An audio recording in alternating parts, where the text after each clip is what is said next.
1903-1013 dari Program Studi Pendidikan S1 Kebidanan Universitas Valetehan tahun ajaran 2019-2020. Di sini saya akan menjelaskan tentang anatomi panggul, anatomi kepala bayi, dan juga mekanisme persalinan. Untuk yang pertama yaitu anatomi panggul. Panggul terdiri dari dua bagian, yaitu bagian keras yang dibentuk oleh tulang-tulang dan bagian lunak yang dibentuk oleh otot-otot ligamentum yang berfungsi untuk membentuk lapisan dalam jalan lahir, menyangga genitalia agar tetap dalam posisi normal pada saat hamil maupun nifas, dan berperan dalam proses persalinan serta plasenta. Bagian keras panggul merupakan suatu corong, dan bagian atasnya yang lebar ini disebut pelvis mayor atau panggul besar yang berfungsi untuk mendukung isi perut, atau ukuran dan bentuknya dapat dijadikan gambaran untuk ukuran panggul kecil. Sedangkan pelvis minor atau panggul kecil berfungsi untuk menyangga genitalia dan menentukan jalan lahir. Panggul besar terdiri dari 4 buah tulang, yaitu 2 tulang pangkal paha atau os coxae, 1 tulang kelangkang atau os sacrum, dan 1 tulang tungging atau os coccygeus. Untuk tulang pangkal paha terdiri dari 3 buah tulang yang saling berhubungan satu sama lain. Yang pertama itu tulang usus atau os ilium, merupakan bagian terbesar dari tulang panggul yang membentuk bagian atas dan belakang panggul. Bagian atasnya merupakan satu penebalan yang disebut crista iliaca. Bagian depan dan belakang crista iliaca terdapat tonjolan yang disebut spina iliaca anterior superior dan spina iliaca posterior superior. Serta sedikit di bawah spina iliaca anterior superior terdapat tonjolan yang disebut spina iliaca anterior inferior, dan sedikit di bawah dari spina iliaca posterior superior terdapat tonjolan yang disebut spina iliaca posterior inferior.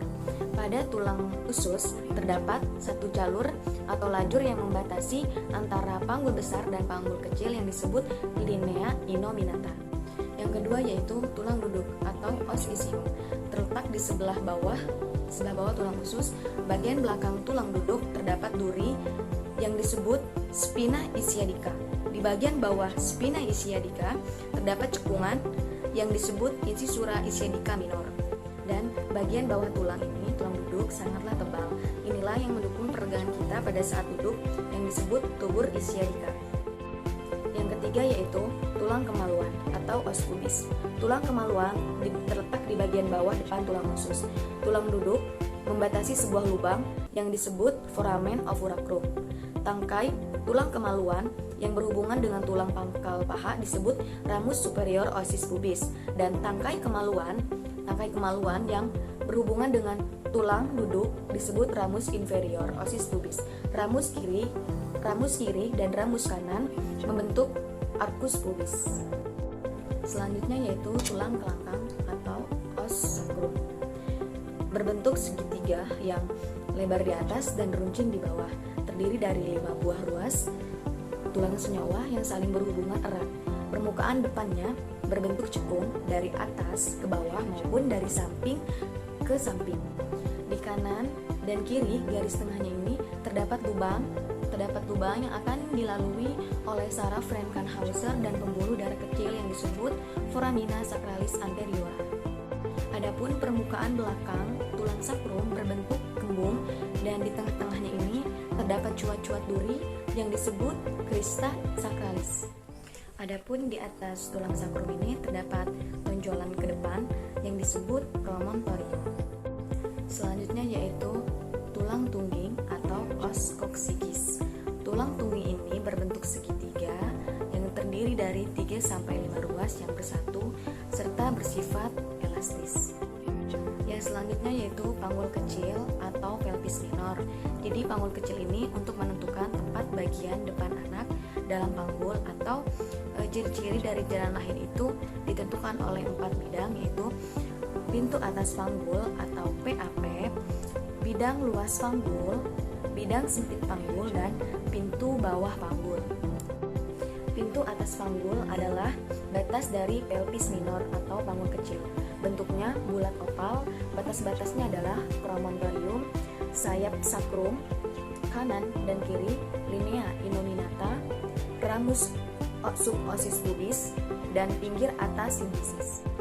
Adapun ukuran-ukuran dari pintu atas panggul yaitu ukuran muka belakang dari promontorium ke atas simfisis, lalu ukuran melintang atau disebut juga dengan diameter transversal, dan kedua ukuran serong yaitu diameter oblik. Yang kedua yaitu anatomi kepala bayi. Tulang kepala bayi terdiri dari tulang tengkorak yang disebut kranium, yaitu yang pertama ada tulang frontal atau os frontalis, ada tulang parietal atau os parietal,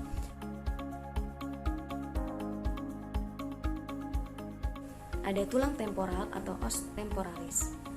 Adapun sutura, ada sutura frontalis yang membagi antara tulang frontal kanan dan frontal kiri, sutura sagittalis, ada sutura lamboidea, ada sutura temporalis, dan yang terakhir ada sutura coronaria.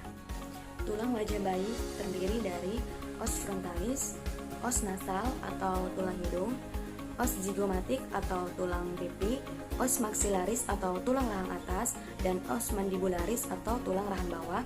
Ada mento dan submento. Yang ketiga yaitu mekanisme persalinan. Mekanisme persalinan merupakan gerakan janin yang mengakomodasikan diri terhadap panggul ibu.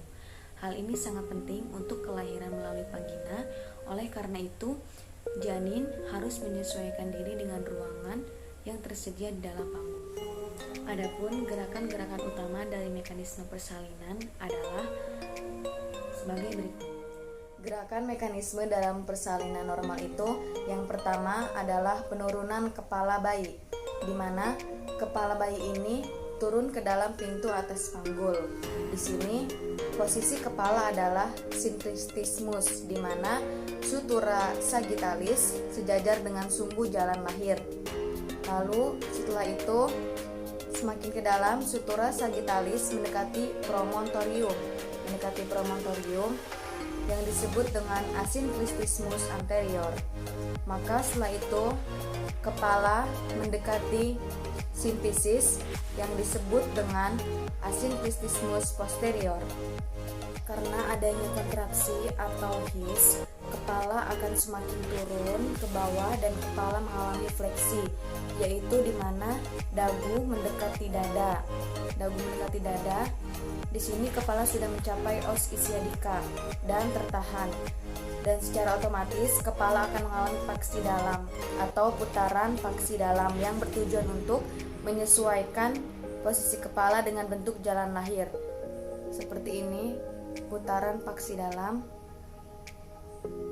sehingga os occiput atau ubun-ubun kecil yang tadinya yang posisinya di pinggir akan menjadi di depan. Setelah itu ada gerakan ekstensi. Ekstensi itu lawan dari fleksi, di mana dagu akan menjauhi dada. Maka lahirlah kepala dari ubun-ubun kecil, kemudian dahi, mata, dan hidung. Setelah lahir kepala, maka terjadi putaran faksi luar. Karena kepala akan menyesuaikan dengan sumbu janin. Maka yang selanjutnya itu adalah eksklusi. Lahirnya berturut-turut. Yang pertama dilahirkan adalah bahu anterior, lalu bahu posterior.